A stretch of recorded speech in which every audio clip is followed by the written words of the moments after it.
बे बे one ID कीबोर्डलाय ना मबाइल गैयालै ब्रा मबाइल थाबा मानो हरामोनलाय आं मबाइल गैयालै आंना दायो गैया रावबो गैया माथो नै सासेबो गैया स्रिट लाइकबो खालामाखै माथो दोननोसैलै आङो रावबो गैया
hello hello hello lockdown thank you so much हम लोग का बुसिकिल थैंक यू सो मच मेरा एल्बम आने के लिए बेनिफ्राय खबर गैया माने नोंसोर खबर लायाबालाय बोरै खबर मोननो ब्रा खबर लायाबालाय बहा खबर मोननो अन मैक्स थैंक यू सो मच बुसिकल में ठीक हो और आप बताओ आप कैसे है next bro on thank you so much on thank you lockdown thank you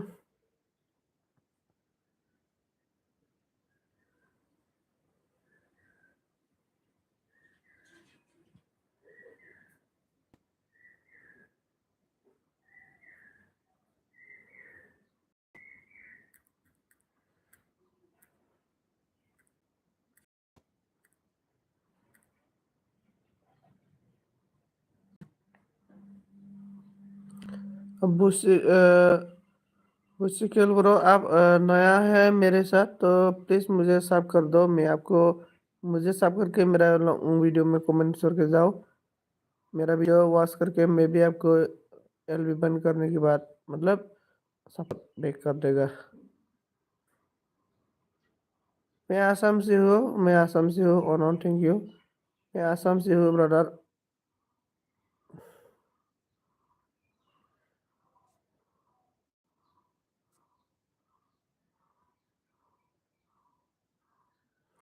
सब कर दिया बोला थैंक यू सो मच मैं आपको बाद में सब करता हूँ ठीक है मैं आपको अभी सब करता हूँ देखो। रुको।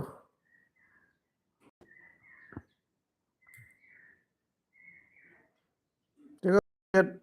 सॉरी। देख लो आपका आईडी है ना, वो आईडी है रे। Thank you so much ID से। मैल' ब्रादार मैल' नों बहानि मोनलाय क'क्राझारनिमोन नामा मेक्स प्र अन थेंक यू। नहीं मेरा आईडी है यस यस ओके।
सबने क्या ओके मेक्स नै जोंना बसुमतारी होनदों मा रायलायथाराब्रा दाना गोसो जायाखैलै आं दिनै मा गाज्रि दा मानसिफोरखौ 6-7 मिनिट गाहाम जानानै रावबो सासे फैनो रागा जोंदों आं। रावनावबो थाङा आं दिनै मिथिबायना। आंनाव फैयाबाबो जेबो आपत्ति गैया आरोना आं रावनावबो थाङा दिनै। बेनिफ्राय मर्निं आब' सना मा खबर होनदों कोई नहीं है क्या क्या इतना ही लोग सा है आपकी एलबी में कोई नहीं है नहीं कोई नहीं क्या क्या इतने है लोग स्टीव है आपकी एलबी पे हाँ ब्रदर मेक्स आ गई ऑन हम लोग का बु, बुसिक बुसिकिल बुसिकिल क्या ओंखाम संदों नामजादा ओंखाम संदों ने दाना बा सन्जित दाना रावनि बेलबो थाङा आं दिनै मिथिबायना मेक्स ब्रादार रावनियाव थाङा आरोना आङो।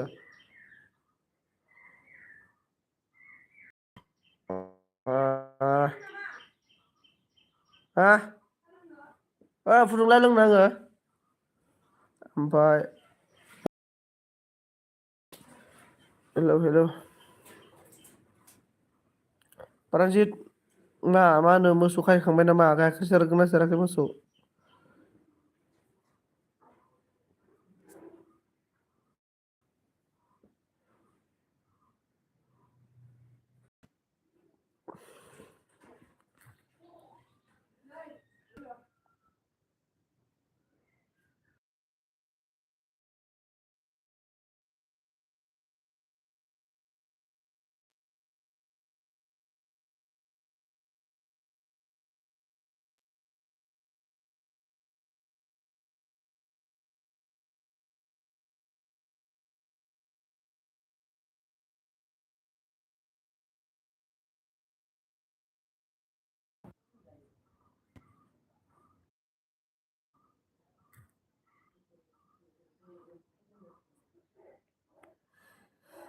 उसके बाद जोंना ब्रासिकेला अन आं होगोन ना मागोन मिन्थिया आं होगोन ना मागोन मिथिया दाना। बेनिफ्राय जोंना मेक्सआ अन थेंक इउ ओमफ्राय ओंखाम संदों आं दाना बा मेक्स ओंखाम संबा दोनाब्रा नोंलाय नाफि सरि नानु साला नामिखौनो नामि हेलौ आदा दारलिं दाना नामि मा खालामदों? नामि मा खालामदों बैसागु मोसानाया मा रोंनो रोङाखै? अन था नाना अके आल्ट्रा मा होनदों आं आन्दारग्राउन्ड थाजाला सापर्ट गैया बुंसो बुंसोर हा नारा मुसुरा 16 केजि लाइट आल्ट्रा मैया माथो आंना आल्ट्राया दाना आंनाव फैलाब्रा मैयाबो फैयाखै रानजित आगै गुड मर्निं नाव दाना नै मा खबर ब्र मा खबर बा बाय दाना होद खबरा गाज्रि आंना एकदमबारे गाज्रि खबर बाय एमडि एमा होनदों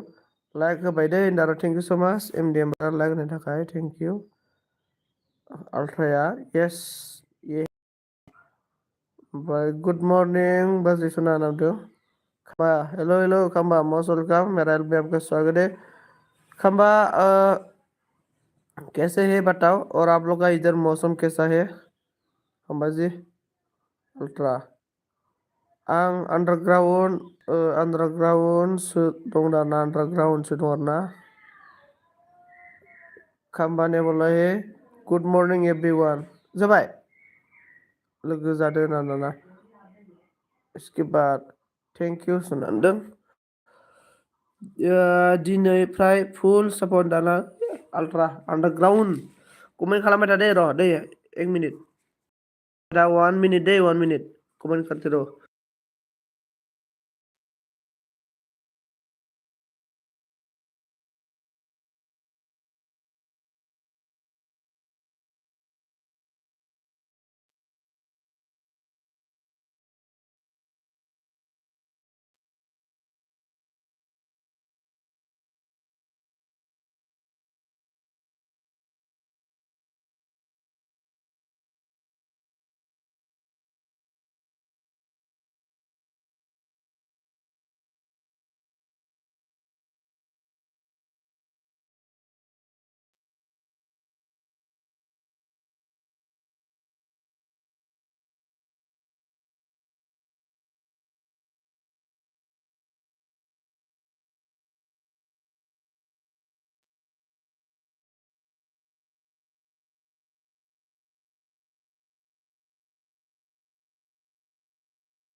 दपले बाजा दपले लजा तहे दुनिया क्या संजीत मॉर्निंग क्या खाया मैं मॉर्निंग में मैं खाना खाया रे काम है ना इसलिए खाना खाया और क्या बोला इसको बंदा गोभी है ना बंदा गोभी और आलू फ्राई करके कल का खाना था इसको फ्राई करके खाया है मैं खम्बा ब्रो और बी एस टी है ब्रो मा खबर नो नो थैंक यू खम्बा कल साल खम्बा पीने है बोल रहा क्या बोला रैसुमै बसुमतारी हेलो हेलो रैसुमै बसुमतारी मस्ट वेलकाम रैसुमै मा खबर होनदों मेक्सा अन रैसुमै नों मोजाङाखै होनदों आरो ना ओमफ्राय रैसुमै माहानिमोन नोंलाय दाना अल्ट्रा अन मिन्थिलाबायबाय आरो ना अल्ट्रा अन बाय दे ब्र अके मेक्स ब्र थेंक इउ स' माच खोन्थायाहाय आं रानि जिना रैसुमै खोन्थायाहाय नोंनो बेनिफ्राय अल्ट्राया मानो गैया रामदारना अन थेंक इउ था लाना खारजोबनो दारना अन नोसै आंनाव दा नै रैसुमैया थांनोसै आल्ट्रा अन थां थांने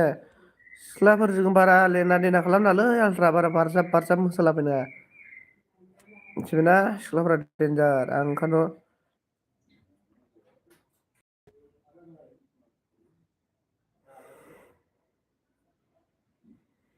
बे रैसुमैया टेस्टजोंसो नायफैदों आल्ट्रा आंखौ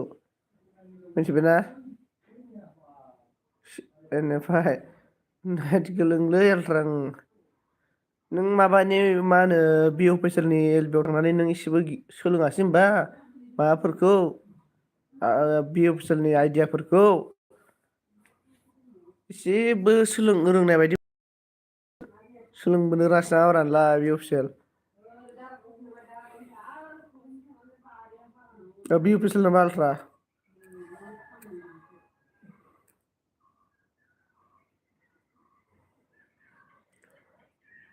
बाहर बाहर में जाए लड़कियां बाहर में जाए लड़कियां हम लोग का इतना प्रॉब्लम है लड़का लोग का है कि नहीं बाहर में जाओ शिवा अल्ट्रा अन थेंक यू सोलोंबाय दाना सोलोंबाय ने मा टिचिं नुयो नामा दाना मा टेस्टिं नायो नामा दाना मा टेस्टिं नायो नामा दाना मा थिगलै सिख्लाफोरा टेस्टिं नायोलै आल्ट्रा खुनु गेरेन्थि सिख्लाफोर टेस्टिं नायफैखायो ए टेस्टिं नङाथ' आरो ने टेस्टिं नङा बोरो दे मोसारि रायलायखोमा होनदाना ए सोरमोनथाय आं हमनो हायासै ना मानसिखौ हमनो हायिखायनो टेस्टिं नांगौब्रा फानलु जाया आमाय ए न'खौ ग्रोब बारा गालांदों माथो सालमाया मोसाहारि अन थेंक इउ ओइ रैसुमैया सोरमोनब्रा हमनो हायासैलै आङो रैसुमैया आंनि सापर्टारसो ने सापर्टार रैसुमै दा ए रैसुमैया बेयाव थांदोंमोन नामा ओमफ्राय रैसुमैखौ हमनो हायासैलै आङो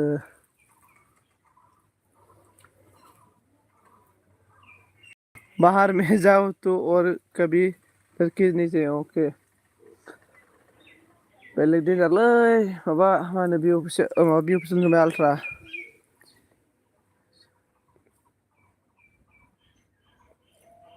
गाज्रि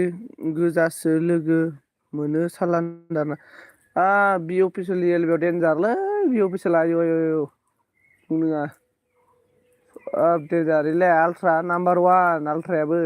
नाम्बार वानावनो गोग्लैजोबो आरो ना आल्ट्रा बि अफिसियेल बिसाल आरो सोर सोर दङ सब नाम्बार वान गोजा आरो ना इसोरो एकदमबारे हान्टार आरो ना इसोरो अन आंनिखौ मैया मैया बिदों नामा आयौ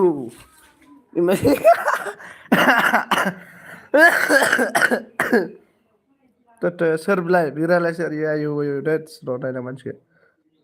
मानसियाथ' नै माबासो ए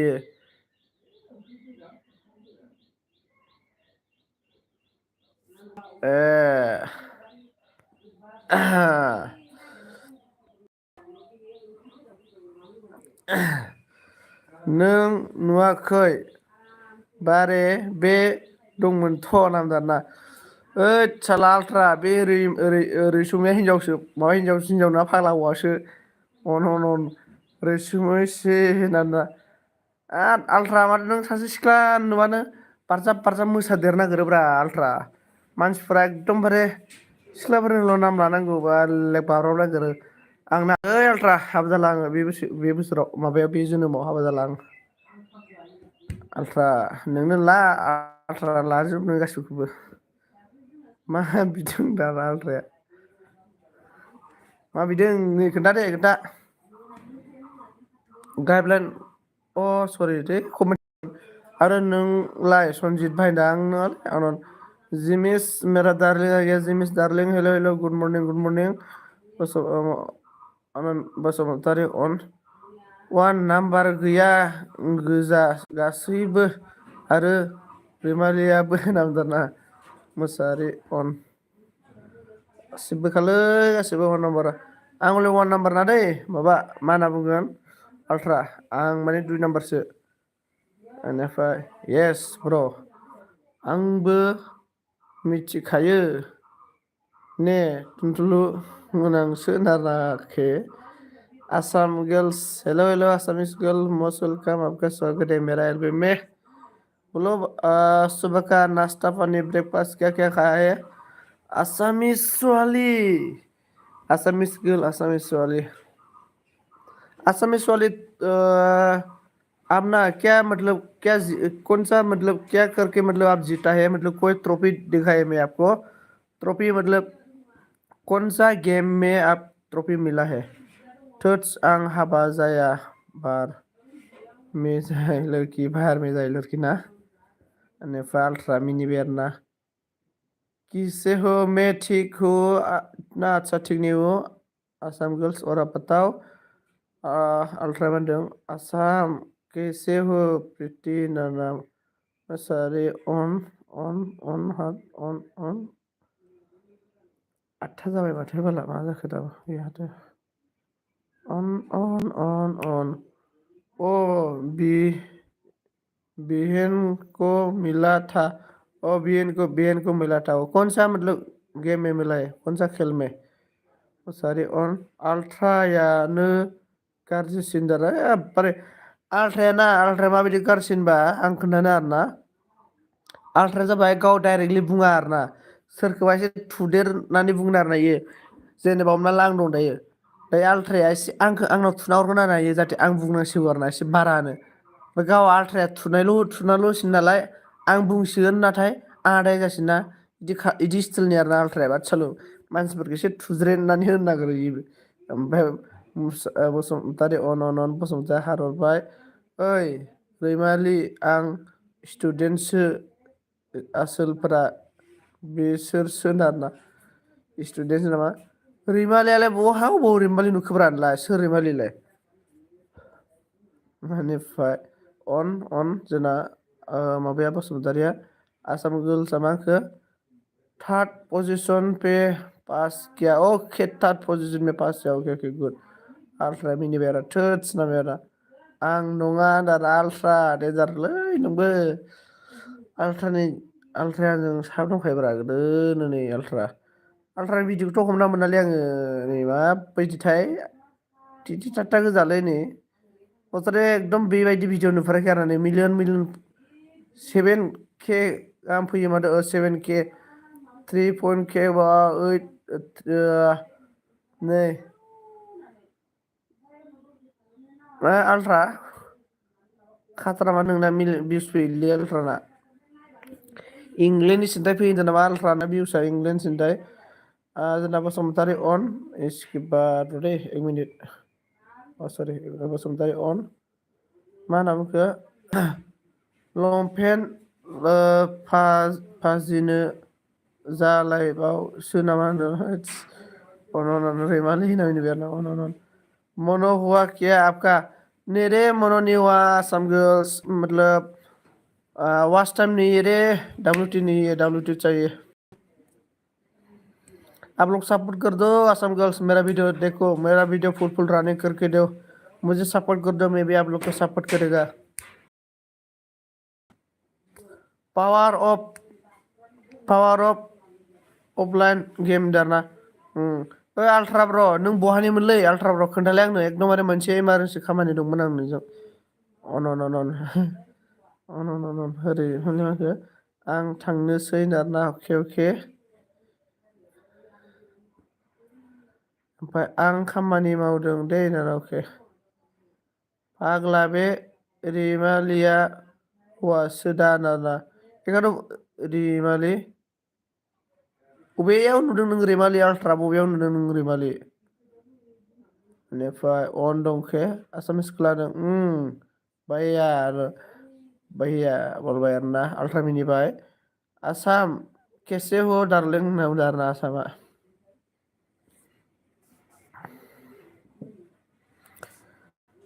अमरिया चन्द्रमा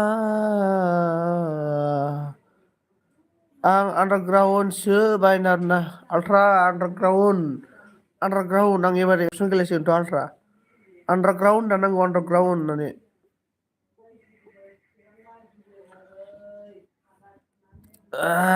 आल्ट्रा ओ मेरे हमसफर सरि खिन्था जाया बायना नामा आल्ट्राखौ मिथिखायोलै आङो आल्ट्रा जोंनि गामि खाथिनिफोर जाखागोन बायदि मोनदों आङो आल्ट्राया फाग्ला आल्ट्रा नों माबानि लोगोब्रा आल्ट्रा नयेलनि लोगो नोङो नयेल सारा सुवार नयेलनि लोगो आल्ट्राया आं मिथिब्रा आल्ट्रानिखौ नों नामखौ सेट नोंना माबासोमोन स्टाइल स्टाइलसोमोन नोंना फार्स्टआव स्टाइलनिफ्राय सेटनिफ्रायसो आल्ट्रा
खामानियाव थांलायनोसैलाय क्या करेगा अन दं दे सना मैदेर खर' होद आंना मैदेर खर' नङा कमेन्ट करते रहो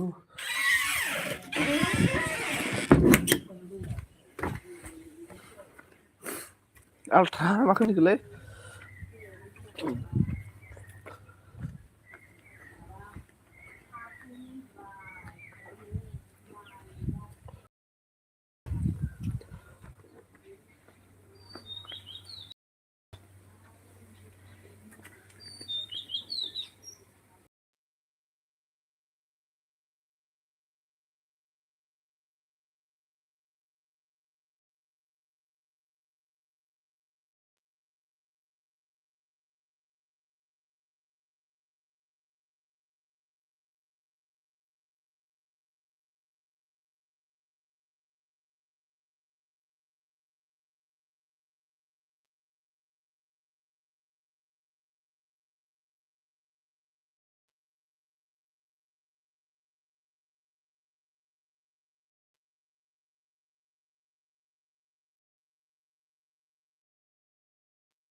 ओइ आल्ट्रा माखौ मिनिखोब्रा थांनोसै नामाब्रा होनना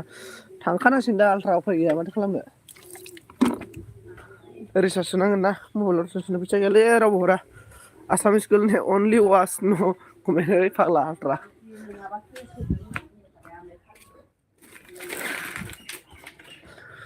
बैसागोआ सफैलायबाय थाखा फैसा गैयाब्ला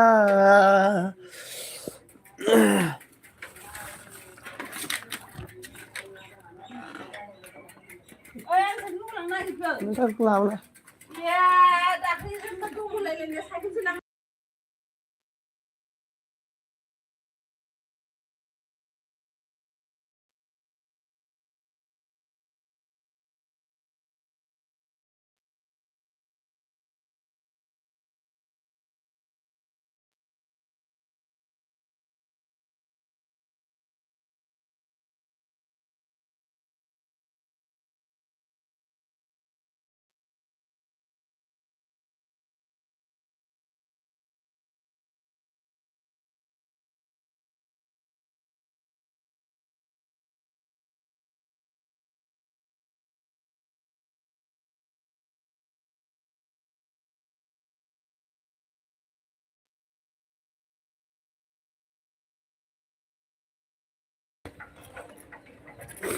गेम मोरो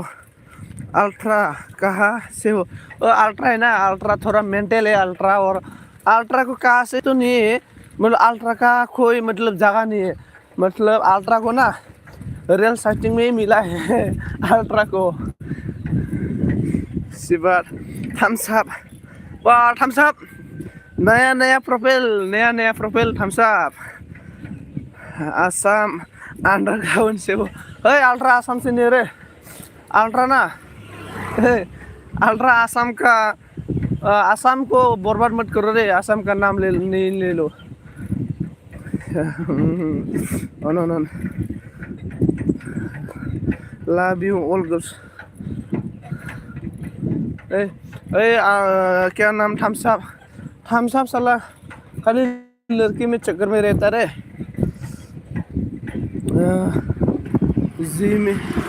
जमीन का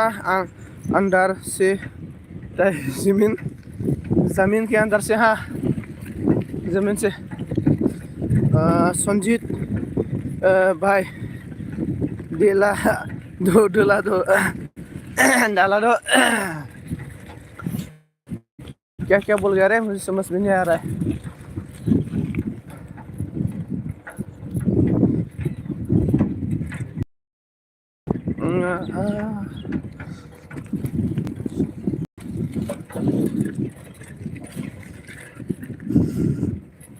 फाग्ला रेल खाथिंनि मानो बुङोब्ला नों खोन्थायाबा गामिखौनो फाग्ला दालाय रेल खाथिङाव जोनोम जालाबायनायाब्रा इसके बाद फाग्ला नामा आंखौ सोंबा मिथिया बुंब्रा मिथिया बुंनांगौ नामा आसाम गर्ल्स ने अल्ट्रा बोला है यस टेल मी बोल रहा है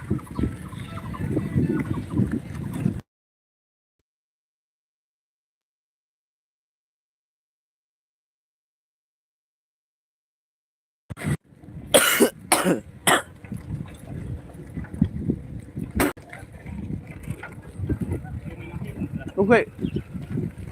ओरजाय थांबाय मिस्ट्रिया फार्स्टआव नोंसो आंलाय नोंखौ गोनोखो मा नोंसो गोनोखो फन हरा आंनि नामा ओमफ्राय बेसे रायजानांदों बेसेबां लादों बेसेबां रायजानांदों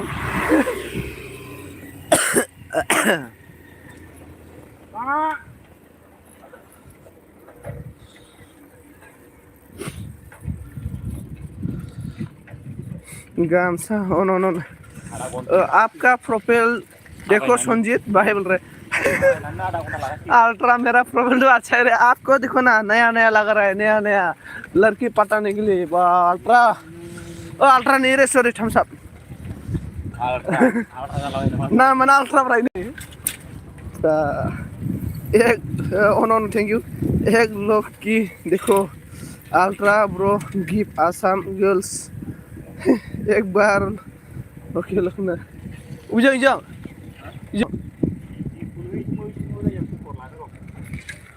कोई ना से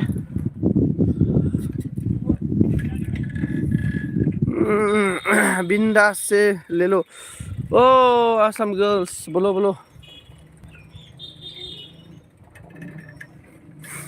अल्ट्रा आगि सना आंनि वीडियोखौ नायना हो दे होनदोंना हाय संजीत कैसे हो बोलो शिप ने हो शिप में ठीक हो और आप कैसे है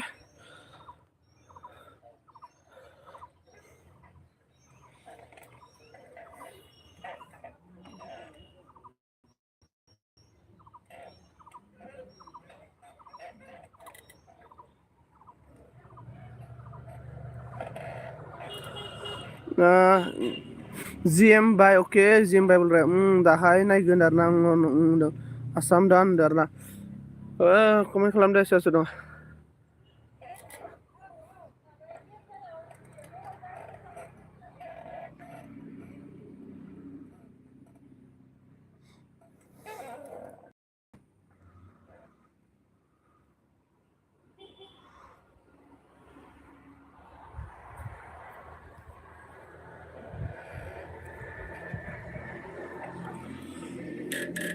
संजीत भाई आपका खास कौन है अल्ट्रा मेरा खास अभी तक नहीं है रे अभी तक नहीं है मेरा अभी तक नहीं है रे इसके बाद साइली बोल रहा है नहीं साइली नहीं है रे इसके बाद मॉर्निंग साल्टेन दो मॉर्निंग हाँ जलफाइगुरि लामायालाय अबेजोंसो थ' आं मिथिया अबेखै लाङो थांगोन थ' उबखि थाङोथ' उबखि लाङो खिन्थागोन ओंखाम जाखायो दा ओंखाम होखायो दा इसके बाद गामसा साइली से चेक करा थामसा बायना साइली का है इसके बाद नों मा जानानै मा जानानै खामानि मावनो थांखो दारना आं जादोंमोन आं दहायनो ओमफ्राय only 10 लेट दारना अके आल्ट्रा होनदों जोंना सुमि सालथायाबो सालथाया आङो माने एलपि होखाबायलै दाहाय सोलाबखाला आङो सारिथायाव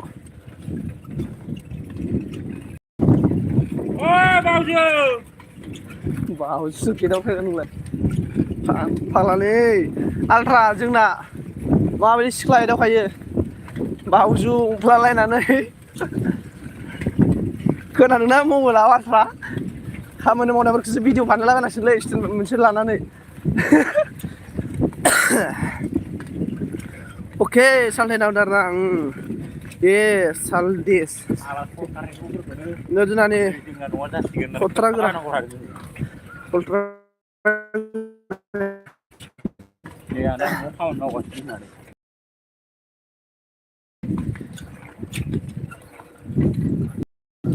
अबेयाव जोंना बैखिनो ए जोंना बट्टाबारियावलै बेनिफ्राय गेम गेलेनो थांबाय दारना आं दहाय घन्टा मोनसेल'सो होगोन माबा जाबाय मा होनो 44 जाबाय आरो एसेल'सो नांसिगौ ओमफ्राय बै थागारनाया नामा अ इयो अ दे फैबाय माबाय था होनबा बेनिफ्राय बाय दाना जोंनि थख्रा गोराया अके थख्रा गोरा थेंक इउ स माच दे सापर्ट खालामनायनि थाखाय उनुआ हेल' हाय थेफा इसो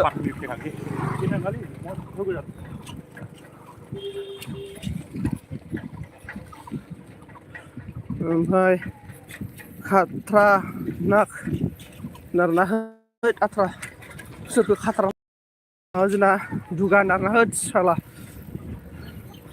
गन गोरलै माथो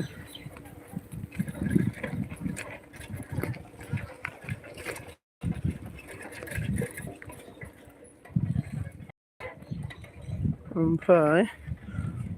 उनु गोरान दारना मा मेगनला बायखो दारना मा मेंला बायखो नोंलै माबा उनु बिराद मेंदों माने ओमफ्राय सुमित गोरान ओमफ्राय गामसा गैयाना खिया होनदारना उनु गोरानलै होनदारना जोंना मोसारि अन हाला सुवाद नों थाब सिखाराना नोङो मोनायाव ओइ मोनायाव थाब सिखारा सानावलै सानाव दे फुङाव होमबालाय फन खालामनो दां खननै खनथाम एफाखिसो खोन्थाहरदो फन खालामनाया गैया होनदों आरोना मा बैसागु मोसानो थाङो मैया मोसाया नोङो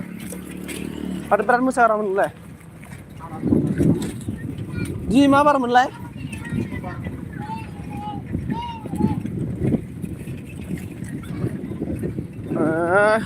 उनु फै गुलु गुलु नामदो नै उनु साइकेला खाराखैलाय माबोरै साइकेला हा ओइ स्ट्रिट बाला मेङो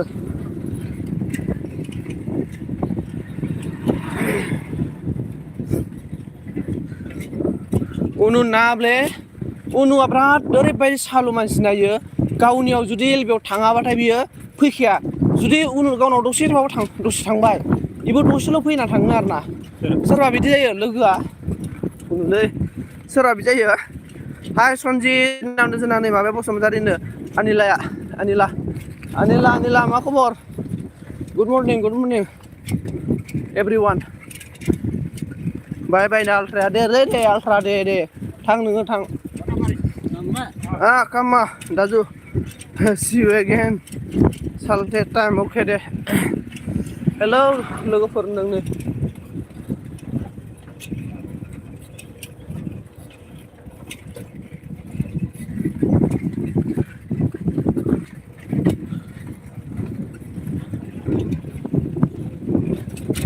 बाथाबारियालाय इनो नालाय बाथाबारिखौ उखो होनोमोनलाय बाथाबारियालाय उखो होनो ओइ दलङालाय गोलावा बेखौ बारनांगौ बारनाङा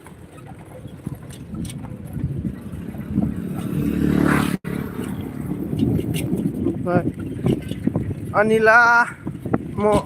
रानांबोलै नै जोंना सुमितआ बिराद डेन्जार जाबायलै मा होनो त्रिपुरानि बारजाब मोसाखांनानै बिराद डेन्जार जाबाय दाना मरा सरा होनो रोंलायलायग्रा जाबाय माथो सालथे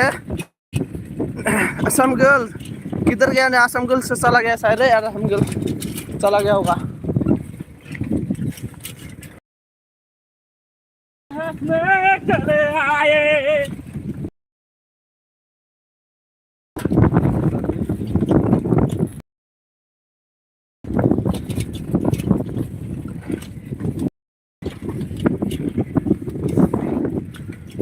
सुमित सालथेया मिनिबायलै जोंना मोसाहारिया अन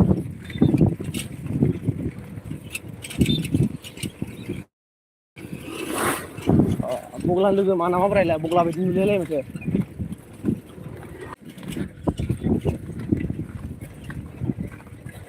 दा नोंबो गुड मर्निं ब्र के जगिता नार्जारि मर्निं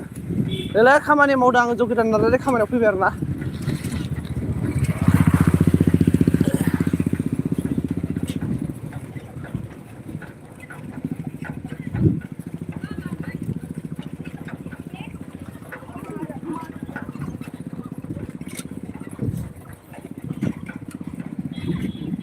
सालथे मा सिरि जाखो होनदारा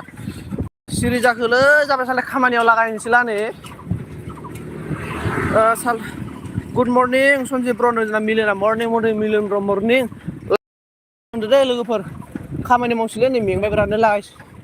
खामानि दंना खामानि मावाबानो जायालै रसा नाङो माथो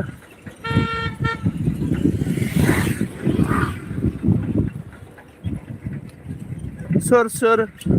बावखुंग्रियाव थांनो लोगोफोर आं बावखुंग्रियाव दिनै थांनो गोनांमोनलै लोगोफोर आङो दिनै लेंदोंमोन गैया थांनाय जाला फैसा थाबा थांगौमोन आङो मिथिबायना आंनाव मथा मथि 5,000सो फैसा थाबा थांगौमोन आं बावखुंग्रियाव 5,000सो फैसा गैयाना आरो खोन्था हरदों आरोना आं थांनो नागिरदोंमोनलै जोंनि गामिनिफ्राय थांगोन जोंनि गामिनिफ्राय माने आंनि लोगोफोर थांगोनदां दाथो नुवाबो रावबो आरोना आं नुदों नेक्स्ट